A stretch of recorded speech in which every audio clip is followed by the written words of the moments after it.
Hello guys! Hello para to sa lahat ng Leo. Welcome Leo dito sa aking channel sa Kapalaran 888. Welcome. Alamin natin kung anong messages, vibration, gabay energy para sa lahat ng Leo. This is general reading, so posibleng makaresonate ka or hindi, depende. Okay Leo.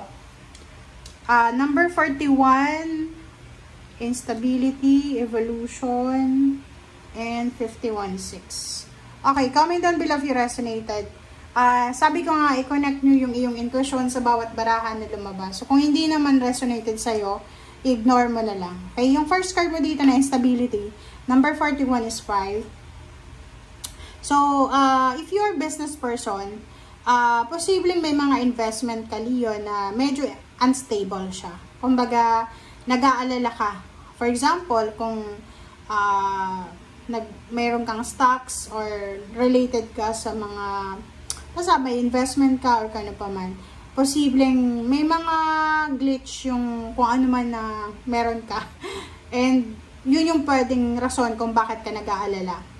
Sa usaping pera, ganun din, sinasabi ng bara sa'yo na kung makikita mo dyan, cycle intellectual, cycle physics, cycle emotional. So, medyo unstable yung iyong emotional quotient.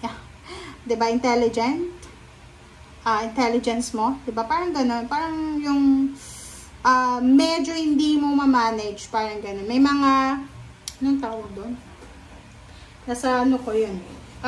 May parang hindi mo alam kung bakit. Parang may pumipigil. May nag-hold back sa'yo, Leo. Kumbaga, hindi mo masyadong mabalanse yung emotion, physical, may physical health, maybe marami kang mga nararamdaman, and emotional, yung parang mabilis kang magalit, mabilis kang mag-alala, mabilis kang mag-panic, and intellectual din, yung parang mabilis kang makalimot, or yung walang information, yung parang nakahang ka, yung anong tawag doon? Loading ba? Loading. Yung parang nakalimutan mo yung ganito, ganyan. So, medyo unstable na pwedeng nagdadala sa'yo ng fear and worries. And evolution, number 31.4, sinasabi ng bara sa'yo dito na siguro may mga Leo dito na natatakot kayo para sa pagbabago ng sitwasyon. Ng panahon, natatakot ka kung ano yung mangyari kinabukasan, sa makalawa. And sinasabi ng baraha, huwag kang matakot kasi wala ka namang control dito sa mundo. Wala tayong control dito. Ang gagawin lang natin is gawin lang natin yung part natin. Okay? Dito naman is number 6. Nakikita ko sa'yo dito na meron ditong Leo na medyo nakakaranas siya ng bullying. Okay? May binubully siya ng mga kapamilya niya. Biniblame siya. Parang finger pointing to diba? So, blaming game, parang gano'n. So, paki-comment sa comment section, Leo, if isa ka sa mga binubuli or biniblame ng mga kapamilya, kaibigan, kakilala, katrabaho. For example, sa pamilya, siguro binubuli ka ng kapamilya mo because wala kang pera na may ambag sa kanila. Maybe may sakit ka, or maybe unstable nga yung financial mo and emotional and physical. Yung iba naman sa inyo dito, pwedeng sa trabaho, binubuli kayo ng katrabaho nyo, or biniblame kayo sa mga mistakes. Yung parang ang mga taong kaharap mo, mga narcissistic na tao na yung hindi nila kayang i-take responsibility yung mga actions nila, na ibibigay nila yon sa'yo. Yung parang ikaw yung ginawa nilang escaping gate. Okay.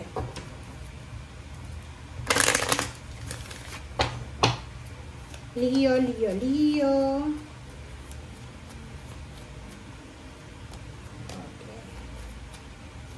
Okay. So, meron tayong courtship.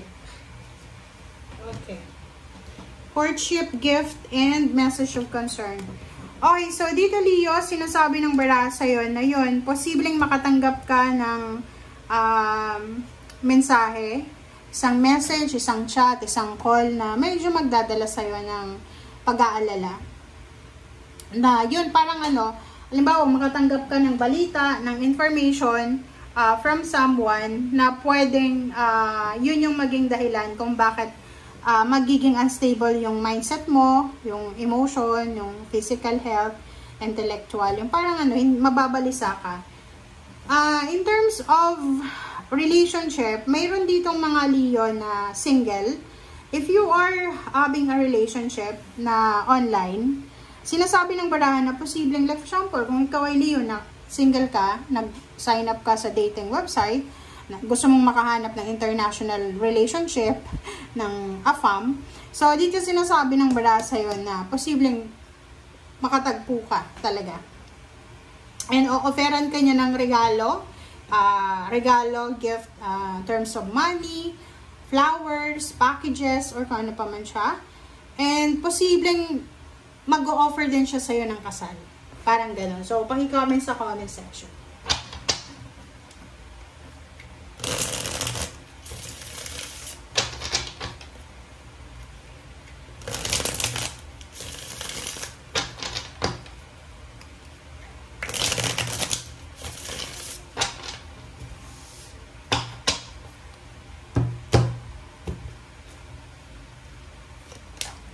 Okay.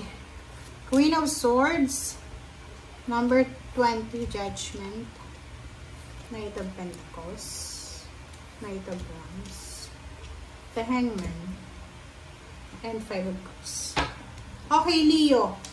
May iba ditong Leo na posibleng siya ay because of her judgment, because of her decision making. Kumaga mayroon siyang decision na ginawa na posibleng pagsisisihan niya. Nasa Five of Cups ka dito. Yung Five of Cups is nag-regrets ka eh. Kumbaga, nagsisisi ka. Nagsisisi ka because of your judgment. Maybe because of your poor judgment. Maybe, like for example, may nag-aaway sa pamilya mo, tapos kumakampi ka dun sa isa, and then yung isa naman, parang ano, pinagsasabong mo sila. Yung wala kang ginagawa. Kumbaga, like for example, wala kang ginagawa para pagbatiin yung both parties, parang gano'n. Yung parang wala kang pakialam, mag-away sila, ganyan, ganito. So, Judgment and Five of Cups. Sinasabi ng barahan na may mga Leo na posibleng magsisisi sila sa bad judgment na ginawa nila sa past. But, ang nakikita ko sir dito na you are willing to, kumbaga, remove yourself from that guilt. 'Di ba? Na may feeling of guilt ka eh, nagigilty ka, pero gusto mong alisin ang sarili mo diyan sa sitwasyon ng guilt na yan kasi ayaw mong masisi. Knight of Pentacles, Knight of Wands, Hangman, sinasabi ng barahan na posibleng money to, money. So, posibleng may pera, like for example, ano ba to? Maybe about government or pension, like for example, pension. Maybe pension nito, retired ka na, or kung sino man ito, pwedeng natigil yung retirement payment because of your bad decision. Hindi ko alam. Maybe, alimbawa, may dati kang asawa, tapos, hindi ko alam, basta pera to, pera.